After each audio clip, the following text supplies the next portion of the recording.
সাফ অনূর্ধ্ব 19 নারী চ্যাম্পিয়নশিপে ফাইনালে ওঠার রাস্তাটা প্রায় পরিষ্কার করে ফেলেছে বাংলাদেশ। আজ দ্বিতীয় ম্যাচে শক্তিশালী ভারতকে কমলাপুর বিশিষ্ট শহীদ সিপাহী মোস্তফা কামাল স্টেডিয়ামে 1 গোলে হারিয়ে ফাইনালের টিকিট কাটে বাংলাদেশ মেয়েরা। এই জয়ে এক ম্যাচ আগেই ফাইনালে নিশ্চিত হলো সাইফুল বাড়ি টি2 শীর্ষদের। 4 দলের টুর্নামেন্টে 4 দলই 2টি করে ম্যাচ খেলেছে। 2 ম্যাচ শেষে বাংলাদেশের 6 পয়েন্ট নিয়ে টেবিলের শীর্ষে।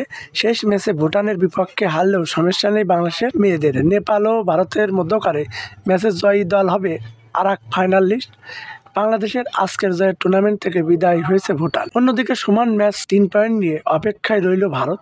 এই ভারতকে হারিয়ে 2021 সালে সাব চ্যাম্পিয়নশিপের শিরোপা জিতেছিল বাংলাদেশ মেয়েরা। 3 বছর পর তাদেরই হারিয়ে আবার ফাইনালে নাম লেখালো জয়নাব সাগরিকারা। আজ থেকে শুরু থেকেই হাড্ডাহাড্ডি লড়াই হয় 2 দলের মধ্যে।